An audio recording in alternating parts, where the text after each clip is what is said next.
Welcome up! In this episode, we will talk about the European Union, its institutions and functions. Coming up.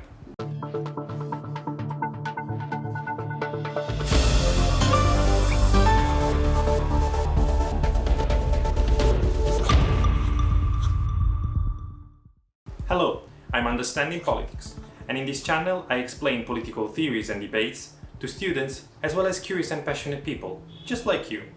The European Union is a complex supranational institution. In political science, it is acknowledged neither as a federation nor a confederation. Yet, the EU is also not a simple international intergovernmental organization. Rather, it is a mix of these two ideas. The current constitution of the European Union has been determined by two main treaties, the Maastricht Treaty of 1992 and the Lisbon Treaty of 2007. The Maastricht Treaty created the EU as we know it. It laid the foundation for a single currency, created the European Central Bank and the European banking system, introduced European citizenship, and improved the cooperation of states in foreign and security policies, and as well in the justice system. Back then, the countries of the EU were only 12. The actual giant leap was in 2004, when 10 more states entered the EU. The Baltic states of Latvia, Lithuania and Estonia, the Central European countries of Hungary, Poland, Slovakia, Czech Republic, Slovenia, and the Mediterranean, Malta and Cyprus. In 2007, the EU members became 27 with Romania and Bulgaria. The Lisbon Treaty was a long negotiation started in 2001 as a sort of constitutional project. Yet, the opposition and skepticism of French and Dutch, consulted via referenda in 2005, led to rethink it as a simple international treaty from which eventually states can withdraw, as in the case of the UK. EU states are nowadays 27. Croatia entered in 2013 and the UK left in 2020. To put it simply, the Lisbon Treaty reinforced the institutional dimension of the EU. As you would expect from a state, the EU has a parliament and institutions with executive powers resembling the work of a government. The EU approves laws, some of which, the directives, have a power which is superior to that of its member states. The set of institutions include the EU Parliament, the European Commission, the European Council, the Council, and the Court of Justice of the European Union. The European Parliament is elected by European citizens since 1979. This institution has, over time, increased its powers, and it can be considered now as a proper assembly able to debate and approve laws with the help of the Council. The European Parliament is elected with proportional electoral laws, framed by the individual member states. Each state has a number of seats assigned which is proportional to the size of its respective population.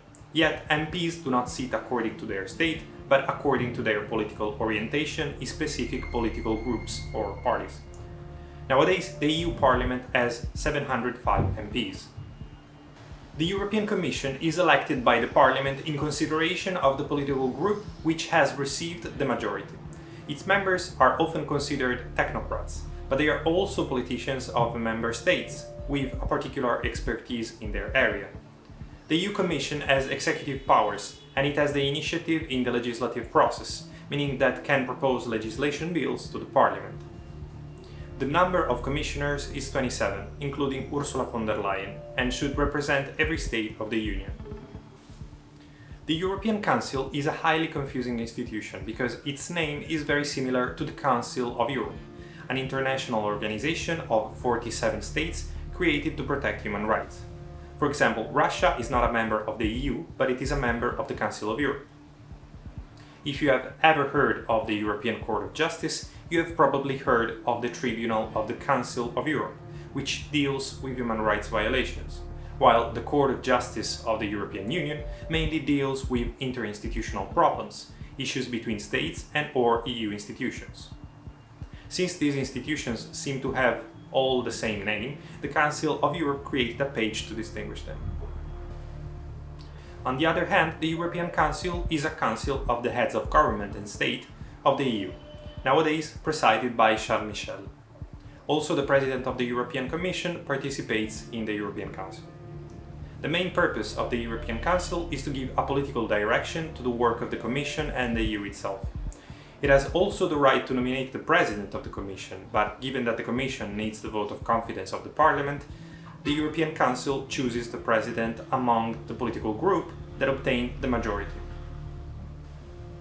The Council, abbreviation for Council of Ministers, is the institution hosting all ministers from all the EU member states on a particular topic. For example, there is the Council of the Ministers of Economy. The various councils are convocated to approve legislation on their topic. The Council is extremely important because it acts with the EU Parliament to approve legislation. After the Lisbon Treaty, for important matters, the Council adopts a process of qualified majority consisting of 55% of the countries and 65% of the population. The EU has been accused over time of democratic deficit. Yet after the Lisbon Treaty, this is hard to sustain. Yes, the EU Commission is not elected directly, but neither are the governments in Europe. The parliaments elect governments.